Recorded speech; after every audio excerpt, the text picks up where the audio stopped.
Que vamos, le pido que abran sus Biblias. Le pido que abran sus Biblias en Mateo, capítulo 7, verso 1 al 5.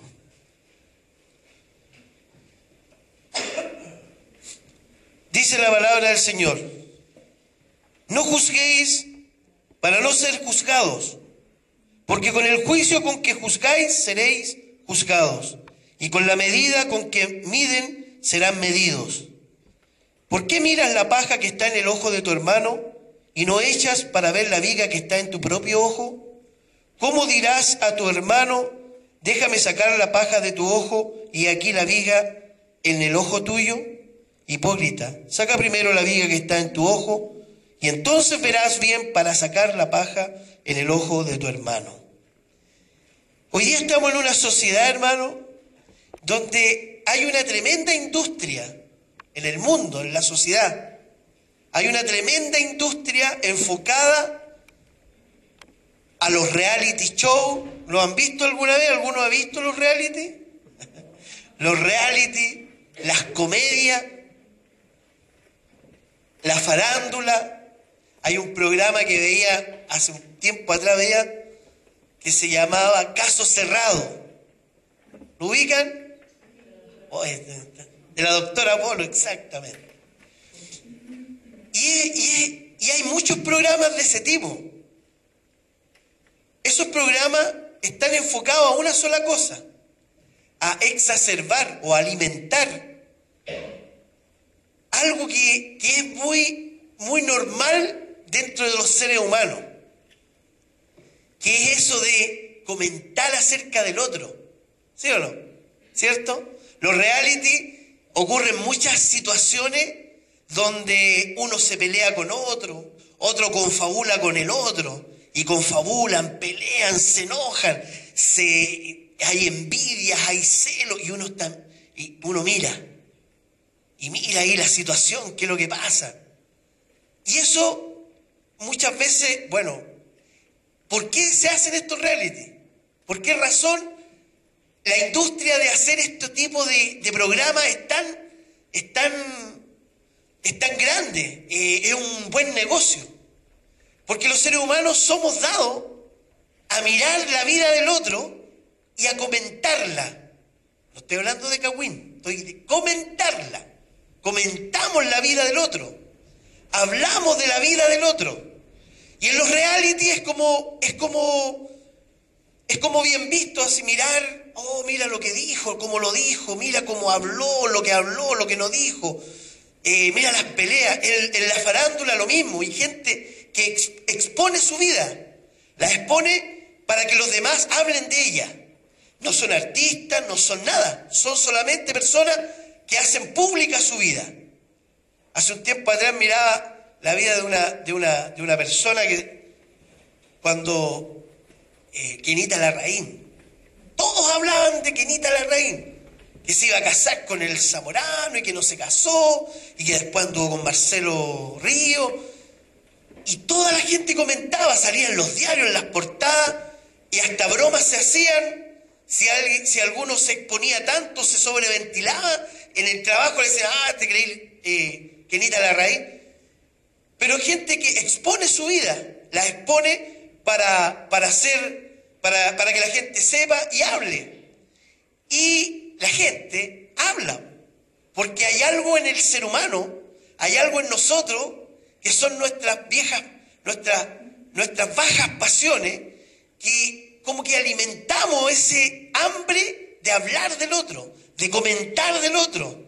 Oye, ¿sabías lo que pasó? Cuando está esa frase: oye, ¿sabías lo que dijo? Esa frase es como una invitación a sentarte a tomar un cafecito y ya cuéntame. ¿Sí o no? Es algo que ocurre muy a menudo. Nos pasa, a todos nos ha pasado en algún momento que hemos prestado oído a lo que al otro le pasó, a lo que el otro dijo. Y ese es un tema muy difícil, muy complicado, el programa ese de la doctora Polo, lo mismo. Cuentan de la vida, cuentan problemas. Y uno a veces se pone en el problema. Mira cómo lo que dijo, mira cómo por qué le hizo esto. Y comentan y hablan y es el comentario de la vida del otro. El comentario, y muchas veces no solamente comentar, sino que juzgar los hechos de las personas. No, este gallo es malo, pero es malo, malo. Es malo de adentro. Calificamos a las personas. Ahora, ¿por qué digo esto? Porque eso es algo que pasa, hermano. Eso es algo natural, eso es algo que está en los seres humanos. Nosotros somos dados a comentar. Somos dados a hablar. Somos dados a prestar oído a cosas que se enredan y que provocan chisme, provocan cagüín, provocan situaciones difíciles. Hay personas que se han enemistado para siempre. En los clubes deportivos, por ejemplo, hay gente que va al club deportivo y no se saluda, pero van al club deportivo. Van al club deportivo y no se hablan. Están enojados, están peleados a muerte, pero van al club deportivo.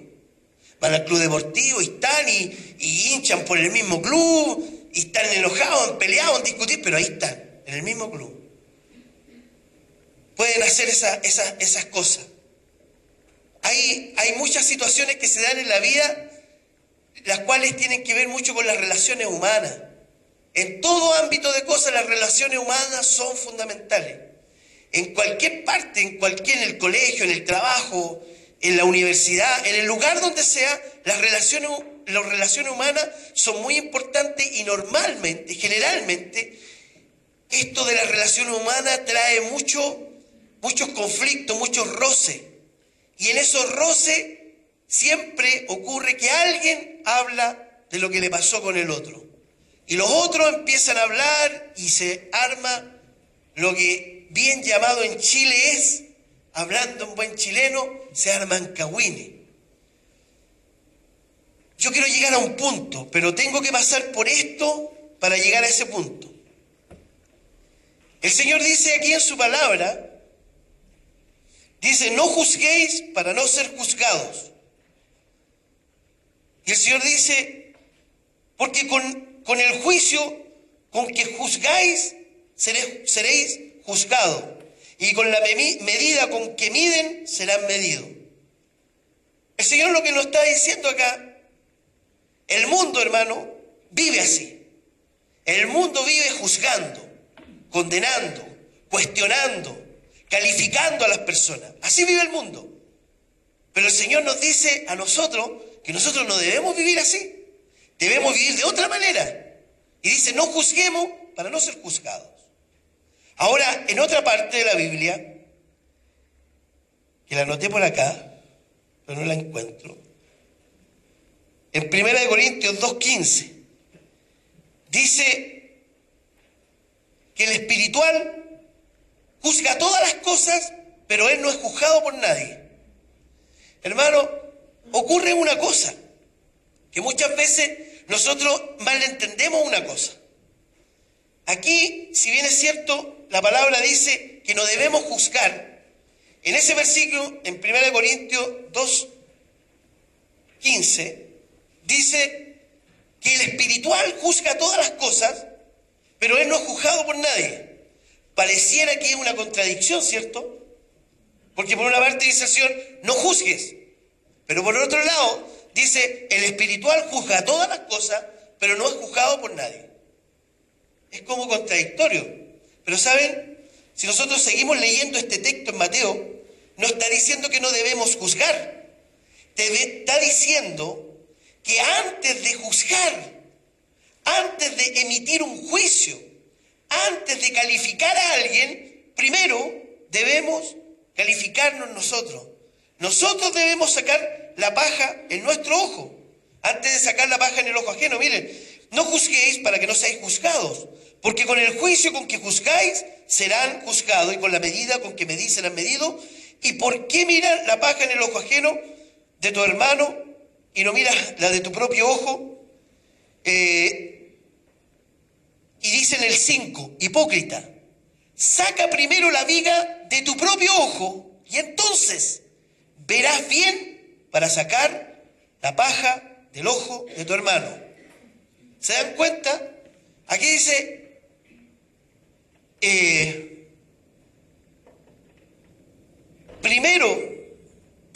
primero saca la viga de tu propio ojo y entonces verás bien. Entonces veremos bien para sacar la paja del ojo de mi hermano. No está diciendo que nosotros no debemos emitir juicio.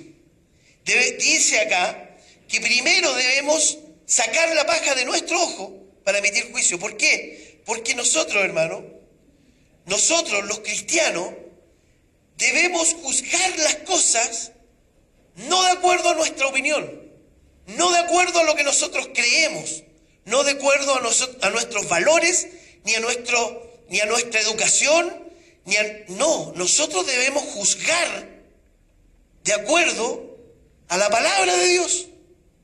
Nuestros juicios no deben ser carnales, deben ser espirituales. Y para eso debemos conocer la palabra de Dios. Y cuando vemos un hecho que está mal, debemos decir, ¿sabes qué, hermano o hermana? La palabra de Dios dice esto. Así que lo que tú estás haciendo está mal porque la palabra de Dios dice esto o dice aquello. Cuando yo hago eso, estoy juzgando de acuerdo a la palabra de Dios, no a mi juicio. Porque los juicios míos, cuando yo juzgo según mi criterio, empiezo a juzgar en forma carnal. Y no existen los cristianos carnales, hermano. Existen los espirituales y los carnales. Y dice la palabra que veíamos la otra vez, que todo lo que es, dice que los deseos de la carne, los deseos de los ojos y la vanagloria de la vida no proviene del Padre, sino del mundo, ¿cierto? Entonces los deseos carnales son mundanos y los deseos espirituales son cristianos. Entonces cuando Pablo le habla a los cristianos, le habla a la iglesia y le dice, los he tratado como carnales, le está diciendo, ustedes no se han convertido. Eso le está diciendo. Entonces hoy día se ha acuñado mucho en la iglesia, no, que hay cristianos carnales. No, usted no va a encontrar, ese término no lo va a encontrar en la Biblia, no sale. No sale en la Biblia el término cristiano carnal, no existe. Los carnales son los no convertidos, los que van a la iglesia y no están convertidos, esos son los carnales. Y los espirituales son los que van a la iglesia y se han convertido, están siguiendo y siendo discípulos del Señor. Entonces, dentro de la iglesia también hay carnales y hay espirituales, pero los carnales son los que van y no están convertidos. Lamentablemente lo dice la palabra y es así. Ahora, la palabra del Señor también nos dice que nosotros debemos, antes de emitir juicio, antes de juzgar, antes de calificar a alguien, debemos mirarnos nosotros mismos, a nosotros mismos. Debemos mirarnos y considerarnos si nosotros estamos de acuerdo a la palabra del Señor. Y si emitimos juicio, el juicio que nosotros debemos emitir tiene que ser para edificación. Edificación. En Gálatas 6:1 dice que si alguno de vosotros ve a algún hermano en alguna falta, vosotros que sois espirituales, restaurarlo con espíritu de mansedumbre, dice. Considerándote a ti mismo, no vaya a ser que caigas en la misma falta. Eso dice la palabra. Dice que si nosotros vemos a un hermano en un pecado, en un cagüín, en un chisme, en lo que sea, dice que nosotros debemos restaurarlo con espíritu de mansedumbre, considerándonos a nosotros mismos.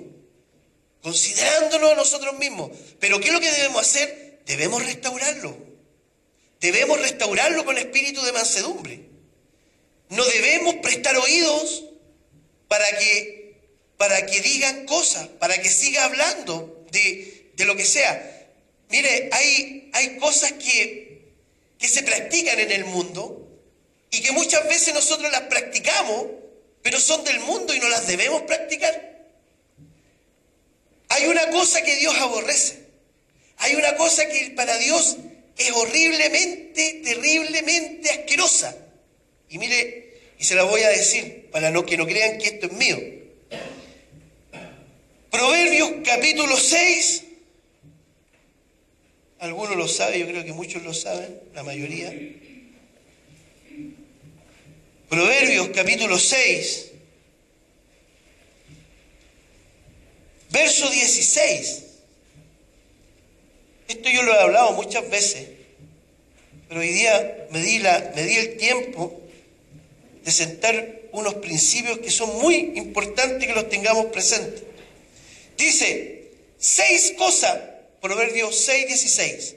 6 cosas aborrece Jehová. 6 cosas aborrece. Y aún 7 abomina su alma. Abomina. Hay 7 cosas que Dios aborrece, pero hay una que es abominación. Y mire, primero, los ojos altivos. 1. La lengua mentirosa. 2. Las manos derramadoras de sangre inocente. 3. El corazón que maquina pensamientos inicuos. Los pies presurosos para correr al mal. El testigo falso que habla mentiras. 6. Y la 7, la que abomina su alma. El que siembra discordia entre hermanos. Esa es una de las cosas más terribles. El mundo lo hace. El mundo vive en discordia y no le importa. No le importa vivir en discordia. Pero el Señor dice a su pueblo que lo que Él aborrece y lo que Él detesta y es de mal olor delante de Dios es el que siembra discordia entre los hermanos, sea por lo que sea. A veces la discordia es porque, ¿sabes qué? Mira, no me gustó lo que hicieron en la iglesia porque están haciendo esto y eso siembra discordia.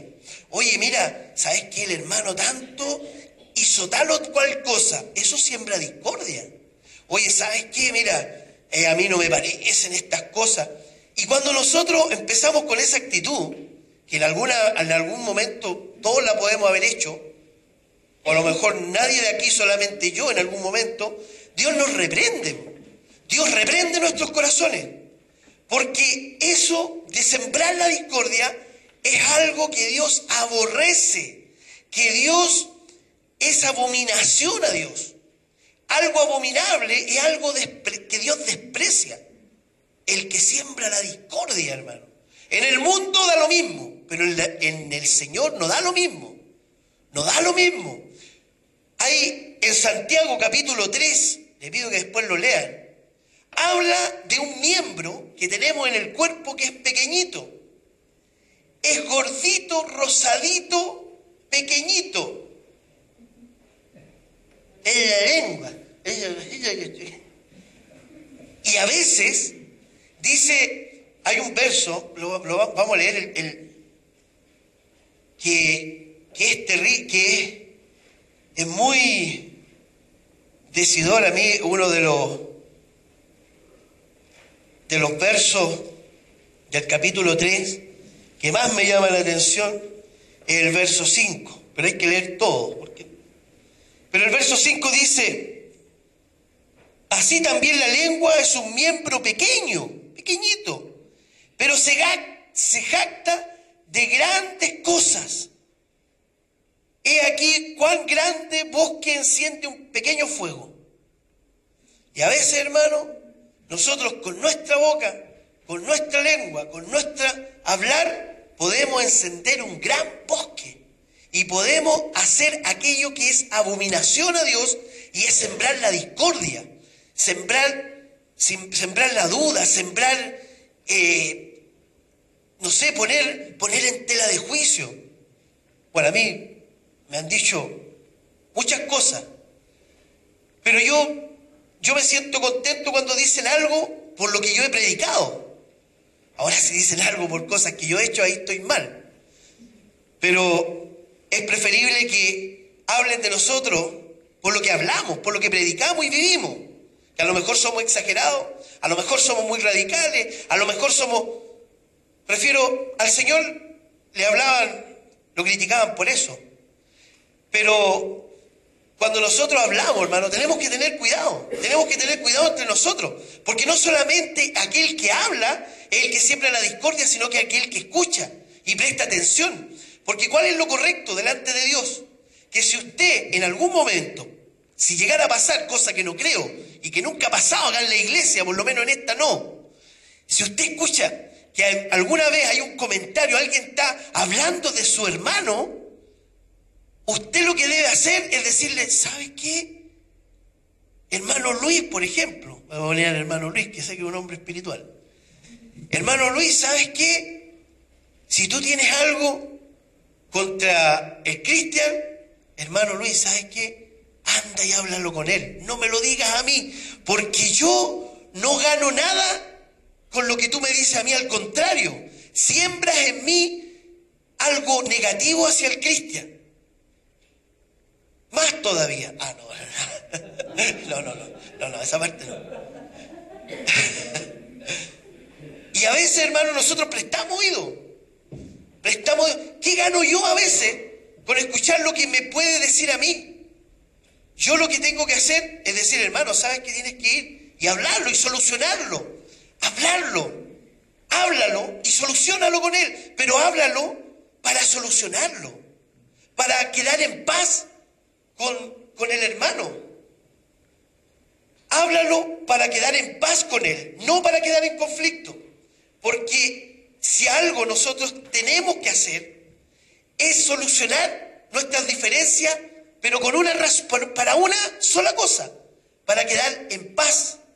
En Romanos capítulo 12, verso 10. ¿No te parece? No, parece que no. Romanos capítulo 12, verso 18 me parece. Busquémoslo.